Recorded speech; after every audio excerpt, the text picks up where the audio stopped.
শুভ সকাল আমার প্রিয় বন্ধুরা, কেমন আছো তোমরা? সবাই ভালো আছো, সুস্থ আছো? আমরাও ভালো আছি। আর আমার চ্যানেলে সবাইকে স্বাগত আর অনেক অনেক ভালোবাসা জানিয়ে ব্লগটা শুরু করছি। আর এই যে দেখতেই পাচ্ছ, আবারও সেই রান্নাঘর আর রান্নাঘর, কি বলি আর বলো তোমাদের। তো আজকে ওই যে বপুনের জন্য রুটি ভাজছে, তো আর দুটো পরোটা ভাজছে, আর এদিকে হচ্ছে দুধ বসিয়ে দিলাম। মানে সব একবারেই হয়ে যাচ্ছে আর কি, কারণ একবারে না করলেও হবে না, কারণ খাওয়ার জন্য তো সবাই বসে আছে। সকালটা হওয়া মানেই তো জানোই যে খাওয়া খাওয়া খাওয়া, এই তো হচ্ছে সংসার জীবনের ধর্ম আর কি বলতে পারো।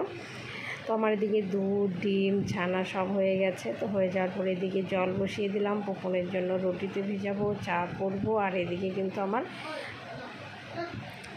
রুটি ভাজাও হয়ে গেছে, পরোটা ভাজাও হয়ে গেছে। তো এখন আমি সব কিছু, এখন একটা ডিমের পোস্ট করে নিব। তো ডিমের পোস্টটা কিন্তু আজকে একদমই ভালো হয়নি, কারণ আজকে ডিমের পোস্টটা একটু অন্যরকমভাবে করতে গিয়ে যা একদম ঘেটে হয়ে গেছে আর কি বলতে পারো। বাটিতে ঢেলে নিলাম। তো ডিমের পোস্ট করতে গেলে ডিম বাটিতে ঢালতে লাগে না, ডিরেক্ট তাওয়াতে দিয়ে দিলেই হয়ে যায়। কিন্তু আজকে আমি সেটা করলাম। তো করতে গিয়ে দেখলাম একদমই উল্টো ডাঙা হয়ে গেছে বলতে পারো আর কি। তো হয়ে গেছে যেহেতু, কি আর নষ্ট, মানে এটাতে তো কোনো খারাপ সেন্ট বা কিছু একটা হবে তা তো না, ধরো খাওয়াই যাবে। মানে ভাজাটা অন্যরকম হয়ে গেছে, যেমন পোস্টটা যেরকম হয় সেরকম হয়নি।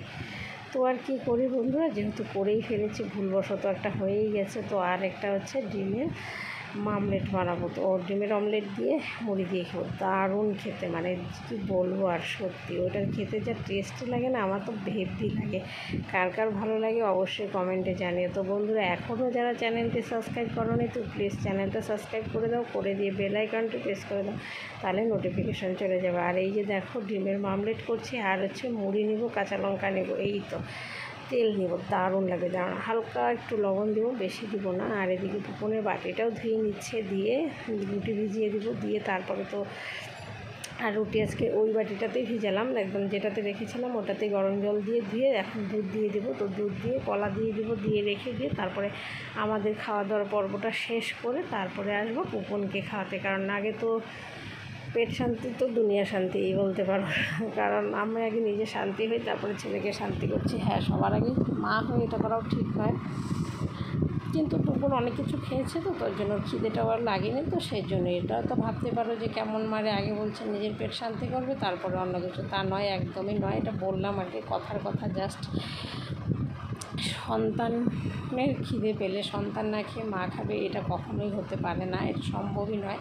তা আমি ওটাও করবো না। আমার যত খিদেই লাগুক না কেন, আগে ছেলেকে খাওয়াবো, তারপরে কিন্তু কখন বিস্কুট খেয়েছে, মুড়ি খেয়েছে, তারপরে হচ্ছে ইসে খেয়েছে, ওই যে একটা ইসে আছে, একটা ড্রাই ফ্রুটসের সব কিছু থাকে, তো ওইটা মোস্টলি ওটা খেয়েছে, তো ওর জন্য আর ওটা দিচ্ছি না। আর আজকে দেখো ব্রেকফাস্টটা বরমশার একদম অন্যরকমভাবে সাজাচ্ছি আর কি।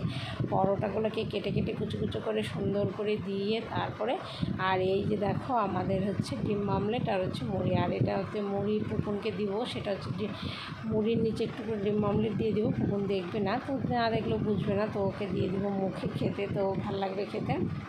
কিন্তু সেটা বোঝে না, ও যদি দেখে যে আমি ডিম মামলেট দিয়েছি ওকে, তাহলে কিন্তু সেটা খাবে না। তো আমাদের খাওয়া দাওয়া কমপ্লিট, পুকুন খেলছে, আর এদিকে চলে এসছে আমি আমার রান্নাঘরের কাজটাই করতে। আর এদিকে হচ্ছে ডাল সম্বার দিব। আর আজকে তো দেখেছিল সকালবেলা কোনো ডিম সিদ্ধ করিনি, তো ওই জন্য এখন একটা ডিম বসিয়েছি, যেহেতু ওগুলো সেগুলো মানে ডিমের পোস্ট দিয়েছি, এগুলো খাচ্ছে যাচ্ছে, তো আর লাগেনি, তো হয়ে গেছে আর কি, এটা দিয়ে হয়ে যাবে। তো ডিম বলছি, ডালটাকে সম্বার দিয়ে দিব।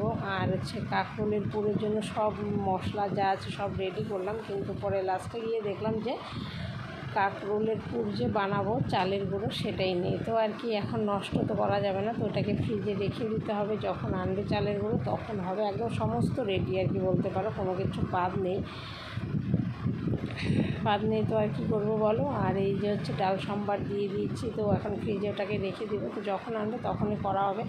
এখন আর হচ্ছে না, আপাতত ডালে হচ্ছে আর আলু সিদ্ধ হচ্ছে। আলু সিদ্ধটা মধ্যে সব কিছু ভেজে ভেজে দিলাম, শুকনো লঙ্কা দিলাম, পেঁয়াজ দিলাম, এগুলো দিলাম, আর কিছু দেবো না। কাঁচা তেল দিয়েছি, ভাজা তেল দিয়েছি, কাঁচা তেল নয়, ভুল বললাম, যে তেলটা একটু বেশি ছিল, তো ওই তেলটাই দিয়েছি। তো আর এদিকে এই যে দেখো সব মেখে চুকে সব রেডি, আর আমাকে হাত জ্বালা করছিল। এটা বাটাবাটি, এটা মাখামাখি করতে গেলে না খুব জ্বলে, একটু চটকে না মাখলেও হবে না, চামচ দিয়ে মাখলেও হবে না। তো একদম সমস্ত রেডি। এখন যদি চালের গুঁড়ো না আনে, নষ্ট হওয়াটা একদমই ভালো লাগে না। তারপর আমার রান্নাবান্না কমপ্লিট তো আর কি। এখন আমি গ্যাসটাকে মুছে নেব। তো গ্যাসটা মোছা হয়ে গেলে তারপরে চলে যাব কলতলার কাজ করতে। আর কলতলার কাজে তো তোমাদের দেখতেই পাচ্ছ, শেয়ার করছি, কিছুটা চেষ্টা করছি, কিছুটা হচ্ছে না, এই আর কি মিলেমিশে খুব এসে চলছে আর কি। কোন দিকটায় মন দেবো বুঝে উঠতেও পারছি না। তো এদিকে ভাত বসিয়ে দিলাম, গ্যাসটা কমিয়ে দিলাম, আর এদিকে পুকুরে দুধটা কিনে রেখে দিলাম, দিয়ে চলে গেলাম কলতলা। আর ছিল প্রচুর বাসন, একটা বাসনও ভালো করে ভেজানো ছিল না। আর ভেজানো না থাকলে কি আর ভালো করে মাজা ঘষা যায় বলো? এরকম খড়খড়ে হয়ে থাকে, ধরো এঁঠো লেগে থাকবে, একদমই ভালো লাগে না। যেরকমভাবে করা হয় ঠিক সেরকমভাবেই করা উচিত, কিন্তু হচ্ছে না, যেহেতু কিছু করার নেই। আর কী করি বলো? তো বাসনের জলগুলোকে সব নোংরা টোংরা যা আছে সব ফেলে দিয়ে আরেকটু করে ভিজিয়ে তারপরে বাসনগুলোকে মাজবো। এটাই আর কি নিলাম। আর সব বাসনগুলোকে এক জায়গায় করছি, যা যা খাবার দাবার লেগেছিলো ওগুলোকে সব ফেলে দিচ্ছে, আর ফেলে না দিলে তো হবে না।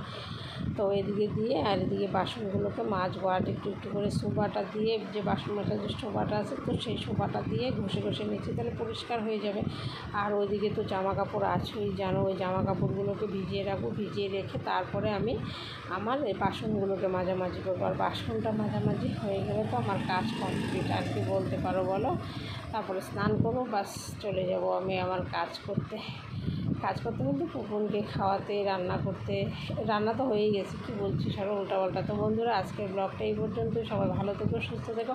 আর আমার ভিডিওটা ভালো লাগলে অবশ্যই লাইক, কমেন্ট, একটা সাবস্ক্রাইব করে দিও।